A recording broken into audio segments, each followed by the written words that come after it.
score years ago, a great American in whose symbolic shadow we stand today signed the Emancipation Proclamation. This momentous decree came as a great beacon light of hope to millions of Negro slaves who had been seared in the flames of withering injustice. It came as a joyous daybreak to end the long night of their captivity. But 100 years later, the Negro still is not free. 100 years later, the life of the Negro is still sadly crippled by the manacles of segregation and the chains of discrimination.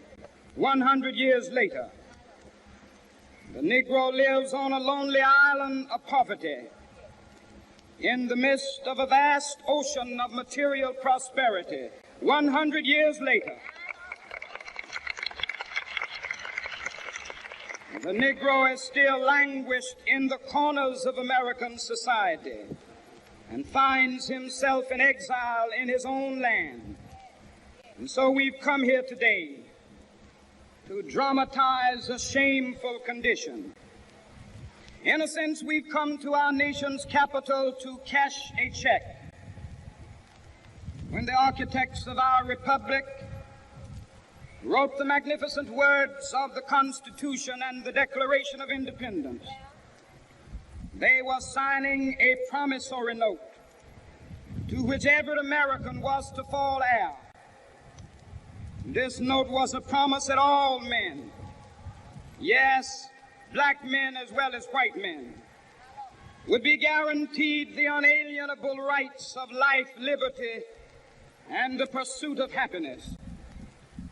It is obvious today that America has defaulted on this promissory note insofar as her citizens of color are concerned.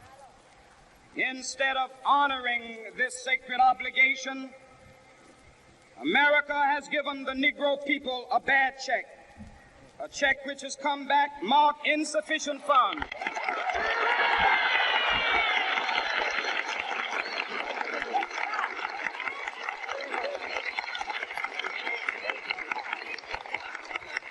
But we refuse to believe that the Bank of Justice is bankrupt. We refuse to believe that there are insufficient funds in the great vaults of opportunity of this nation. And so we've come to cash this check, a check that will give us upon demand the riches of freedom and the security of justice.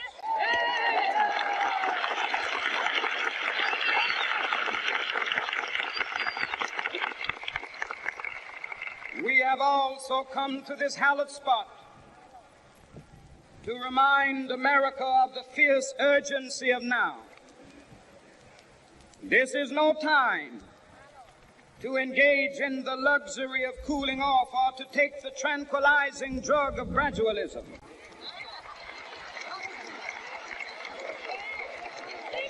Now is the time to make real the promises of democracy. Now is the time to rise from the dark and desolate valley of segregation to the sunlit path of racial justice. Now is the time to lift our nation from the quicksands of racial injustice to the solid rock of brotherhood. Now is the time to make justice a reality for all of God's children. It would be fatal for the nation to overlook the urgency of the moment. This sweltering summit of the Negro's legitimate discontent will not pass until there is an invigorating autumn of freedom and equality. 1963 is not an end, but a beginning.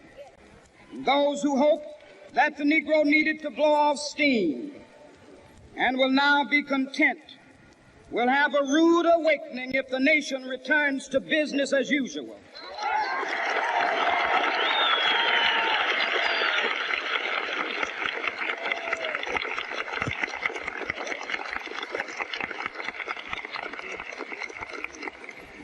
will be neither rest nor tranquility in America until the Negro is granted his citizenship rights. The whirlwinds of revolt will continue to shake the foundations of our nation until the bright day of justice emerges. But that is something that I must say to my people who stand on the warm threshold which leads into the palace of justice. In the process of gaining our rightful place, we must not be guilty of wrongful deeds.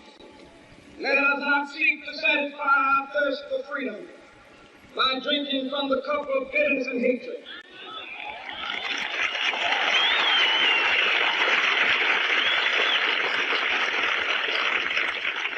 We must therefore conduct our struggle on the high plane of dignity and discipline. We must not allow our creative protest to degenerate into physical violence. Again and again, we must rise to the majestic heights of meeting physical force with soul force. The marvelous new militancy which has engulfed the Negro community must not lead us to a distrust of all white people. For many of our white brothers, as evidenced by their presence here today, have come to realize that their destiny is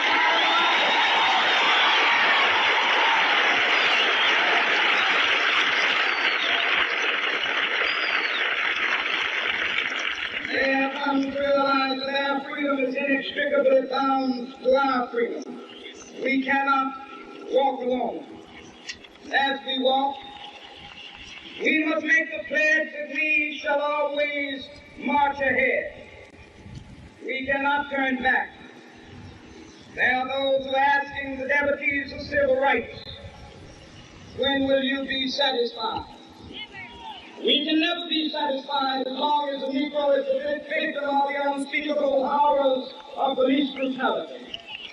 We can never be satisfied as long as our body is heavy with the fatigue of travel, cannot gain lodging in the motels of the highways and the hotels of the city.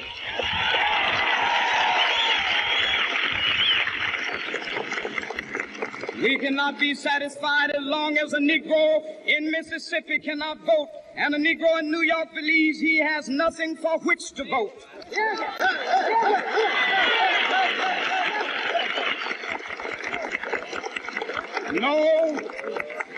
No, we are not satisfied, and we will not be satisfied until justice rolls down like waters and righteousness like a mighty stream.